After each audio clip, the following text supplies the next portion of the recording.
Hey, we're two fat guys. We just watched Green Lantern Extended Cut. Oh. Did we? Yes, we did.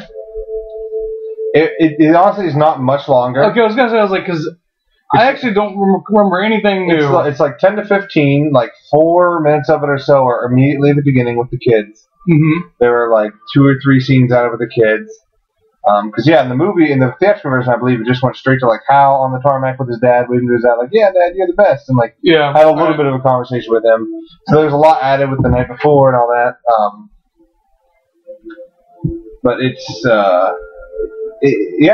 wasn't one of those extended. I'm like, oh, why did you? I think I should have left it all in because I didn't find myself being like, oh, this scene is dragging. Yeah. Not like the Fantastic Four, where with the exception of the Ben Grimm stuff, we both felt like there are moments where like, fucking just get to the story. Yeah. It's not the normal cutting room extended cut. We just threw everything in because fuck you. That's why. Yeah. This movie's not terrible. See, I think I may have come around a bit on this movie. Mm-hmm. I'm not gonna be an apologist and say that this is a great movie and that everyone should love it. When I first saw it, I had. First off, everyone that watched with me, like up through Act 2 of the film, like right before the third act, we were all on board. Like, okay, you know what, there are little flaws, but you know what? Yeah, there's overall, you know, it's a passable movie. I'll probably give it the all right. And then the Act 3, just a lot of sloppiness, especially early on in Act 3, just made us all turn off on it really quick, and we all sort of turned at the same time and just fed each other's hatred of it. And then so like my immediate reaction, my immediate memories of this movie are just very, very negative. Watching it now, and especially thinking about where it could go into a sequel, because first off, I think the biggest problem is it chose a bad villain. I wasn't a fan of the like full-on Parallax. I'd be fine if you use like Parallax to flavor it, like maybe Parallax, like a small part of him gets out and infects like one creature, and then it keeps passing from person to person, and then Hector Hammond is the main villain or whatever. Do it that way. That way you can still have sort of the fear aspect and set up for all the fear stuff you're going to do in the next one. Yeah. But without having to fight giant clouds and things. There are some passable. It's the supporting cast in this film is cast so well. From Kilowog to Sinestro. Yeah, Mark Strong and Sinestro. The Guardians look great. They sound great. I'm fine with the CGOA. I think it has the proper sense. Forget the fish guy. I forget. Choker. I'm blanking on his name. Sorry, nerds. Yeah. You all him. know. I can't. I think I know who it is, but he was good. Yeah, I think they're all pretty good. Honestly, my biggest problem is probably Carol. Like, no offense to Blake Lively, that's her. Yeah. She seemed way too young, and it might have been just to try to match Hal Jordan being Ryan Reynolds, but. And he also, like, he didn't do bad, and I'm right with it, but there were a lot of other people I pictured more for Hal Jordan, or... So Nathan Fillion. Nathan Fillion would be a perfect Hal Jordan, obviously. And none of these nerds on the internet are going to disagree. Just when I sit down, I think its biggest flaw is still the moment where they they need Hal to seem majestic somehow in the Act 3, the beginning of Act 3. Yeah, you need someone to speech at. So he goes to Oa.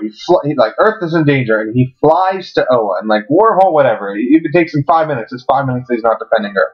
He flies to Oa and is like, "Hey, you guys got to help me with this." So sorry, we can't. That's not how we roll. He's like, "Well, you have to let me go back and fight." I'm like, no one's stopping you. You could have just stayed there and fought. That would have been level 1. Like, what? You should have gone. I understand going to the planet to say "Hey, can I get some help?" But the second they say no, he begs them for let me go back and fight fear. Couldn't he send a ring message? Yeah, they can communicate through the rings, but or a cell phone. The cell phones on Oa. Space cell phones. Ring a cell phone. So that's still his biggest problem. But honestly, if I let myself get past that, because really, and my biggest problem is also just looking at Act 3. It feels like they wanted movie 2 really hard to be the Sinestro Corps War, and they wanted to get there immediately. But this time, just watching, especially just watching the scene at the end, my brain started working that the way they've set things up, they can actually do the good, proper Sinestro plot I'd like them to do in movie 2. and have like the Core War be movie 3. And again, like I'm not terribly familiar with a lot of the DC stuff. I don't know what the Core War is like. Essentially, eventually, Sinestro.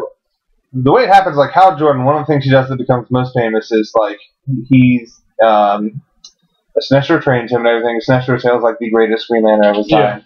And then Hal Jordan finds out that Sinestro has been like using fascism and fear to rule his galaxy, and he's like, "This is the logical conclusion. Like there are always wars breaking out. There's absolute order if I like instill this fascist rule over them." And he finds out, and he's like, "No, that's not what the Corps is about." And he busts them, and like he disgraces Sinestro, and like Sinestro gets kicked out of the Corps. And it's this whole big Which makes thing. him super happy out of it. Yep. So then, Sinestro Corps War, he comes back, he finds Parallax, he builds the giant yellow lantern, he makes a lantern, like a core of his own. Start my own club. Yeah, he built the club of his own based on fear, and then they fight the Green Lanterns, and then, like, after that, all the fucking other lanterns come in. It's a really good, like, thing, but... Yeah. And there's one thing that I've always seen peripherally that I think I really would like to read up on is the all of the different cores. I tell you what I did, and this is advice for you too, Internet, because I have a hard time deciding how to read comics and like what series to read.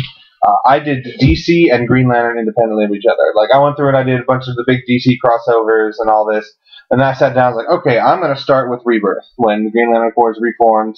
Like it was in like 2000 or something, and then that leads into Sinestro Corps War, which leads into the War of the Lanterns and Blackest Night, and I stopped at Blackest Night. I had to do Brightest Day and all that.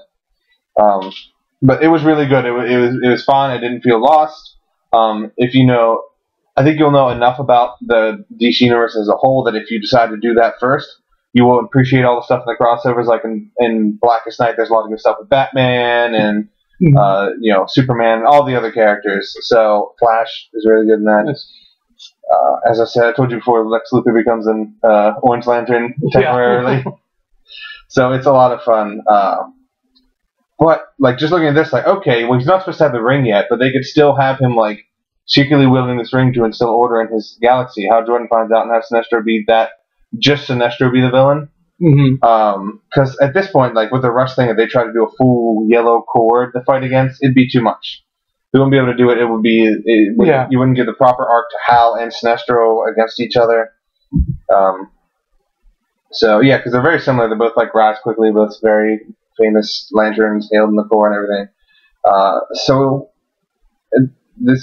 think this viewing has maybe come around a little bit on that. You could do it. Also, point of order to the Guardians, maybe don't super trust a guy named Sinestro. Yeah, but they're trying not to be alphabetist. It's like, yes, we all know the second half of the alphabet is evil. Sam. What are you talking about? Certainly not. My last name is Vesty as well. That's true. First half, baby. Oh, first half. Sitting on one letter. You jerk. Yeah. All the beats. I want all the beats. Give us diversify, man. So yeah, I've actually this is probably the strongest I've come around on a movie. I still think Blade is a bigger surprise. Yeah, but you weren't like anti-Blade. I wasn't anti. Yeah, I went from no opinion to good opinion, and this was like this is probably about an equal size jump.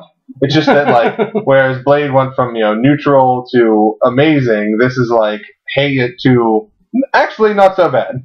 There are a lot of fun moments. A lot of obviously little tweaks you can make. Its biggest problem is it's not the movie that it should be in my brain, but that it's not going to be. So if I get past those things, if I ignore the start of Act 3, then it's actually a acceptable movie. Well, you could pretend that the start of Act 3 is like a hologram.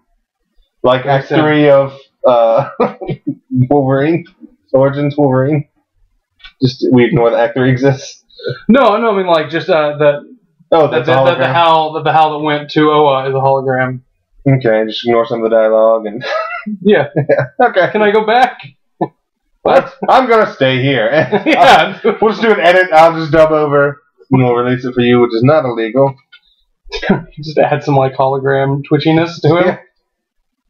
We have that technology. We just do these crappy quality videos. What in a movie, that's what you do to make sure that someone knows that it's a hologram they're talking to. Is you have to make technology suck in order. Why does this? This hologram's the worst. Like, this reception on this hologram is terrible.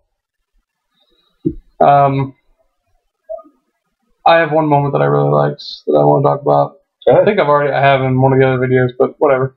I am a big fan of the moment when Carol recognizes Hal. Yes. When Hal's like trying to come be all like mysterious, like he's got this sweet new identity, no one can tell who he is, and he's gonna go hit on this chick, and like after like a minute, like once she gets close to him, she's like, Hal? Like what the? No, he's like, what? Who is this? It's like I've known you my whole life. Like just because you hide your cheekbones. Like, yes. Anytime they play with stuff like that, I'm a big fan of. I'm sure we've mentioned before the Flash moment from Justice League Unlimited, which I'll tell it again just to bother Clayton because I'm pretty sure I've told it before.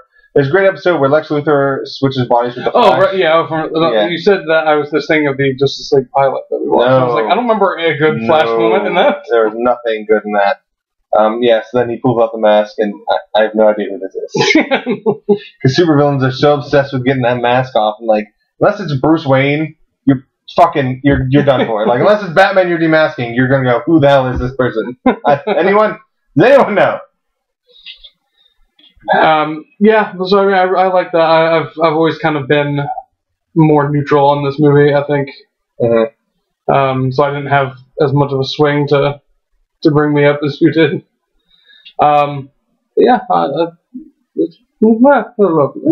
that's my opinion. Next up, we've got Superman 3. The best of the Supermans. Oh god, it's so bad. Richard Pryor did the same guy who finished directing 2, did he do 3? You know? Fucking probably. Fuck Richard Lester. We'll give you answers later if I remember. Or we won't. Or we won't. Fuck Richard Lester, that's why.